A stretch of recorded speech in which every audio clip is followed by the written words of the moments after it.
우선은 수술을 가지고 코 전체를 수술하는 방식은 조금은 예전의 방식입니다.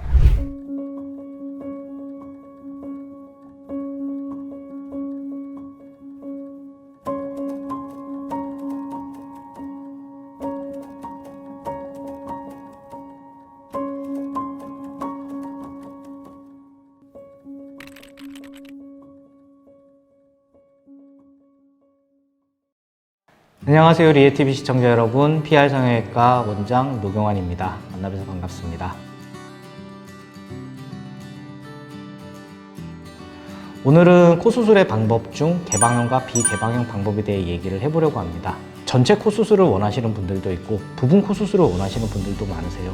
그러면서 개방형 수술이냐 비개방형 수술이냐에 대한 문의도 많으신데 이 수술 방법의 각각의 장단점, 차이 등에 대해서 한번 얘기를 해보려고 합니다. 비개방형 수술이라 그래가지고 코를 전혀 열지 않는 것은 아니에요. 개방형 수술은 코의 비주라고 하는 밑을 마저 완전 개방을 해서 겉에서 봤을 때 코의 비주에 흉터가 생깁니다.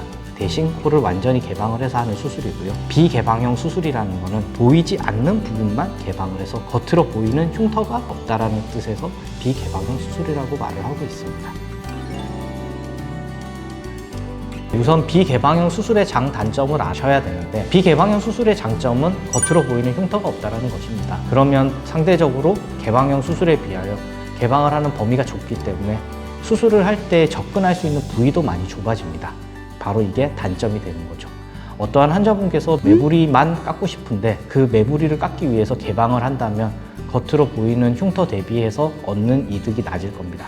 이럴 때 선택하는 방법이 비개방형 수술이고요. 또는 코끝에 연고를 묶어줘서 코끝을 날씬하게 만들고 싶은 환자분이 있다면 단지 코끝만 수술하는 데 있어서 개방형까지 하실 필요가 없기 때문에 그때 선택하실 수 있는 수술이 비개방형 수술입니다.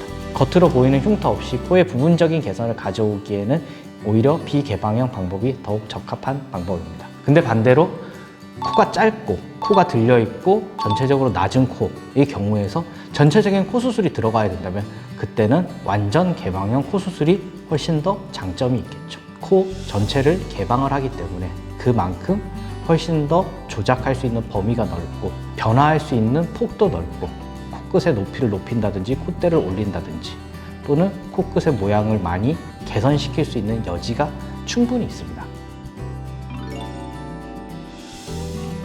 네, 우선은 비개방형 수술을 가지고 코 전체를 수술하는 방식은 조금은 예전의 방식입니다. 예전에는 이제 L자형 실리콘만을 사용했기 때문에 비개방형 수술, 즉 코 속으로만 수술을 해서 L자형 실리콘을 삽입하고 수술을 끝내는 방식들을 많이들 사용을 하셨는데요. 그 당시에는 비개방형으로 코 전체 수술을 했지만 요즘 성형외과에서 코 전체 수술을 할 때는 개방형 수술을 하는 게 훨씬 더 추세입니다. 실리콘의 위치도 정확하게 잡을 수 있을 뿐더러 요즘은 코끝은 실리콘이 아닌 자가연골을 사용해서 만드는데 자가연골로 비주를 만들고 코끝의 모양을 만드는 데는 비개방보다는 개방형 수술이 변화의 폭도 훨씬 크고 개선을 할 수 있는 범위도 넓기 때문에 개방형 수술을 적극 추천하고 있습니다. 비개방형 수술로 실리콘을 넣었다 그래서 실리콘이 모두 다 휘는 것은 아닌데요. 숙달된 성형외과 의사라면 당연히 비개방으로도 실리콘을 제자리에 잘 넣을 수 있습니다. 다만 실리콘을 넣어서 콧대 수술만 하는 게 아닌 콧대, 코끝, 비주까지 코 전체의 수술을 할 때는 비개방형보다는 개방형 수술이 조금 더 적합하다라고 생각하시면 좋을 것 같습니다.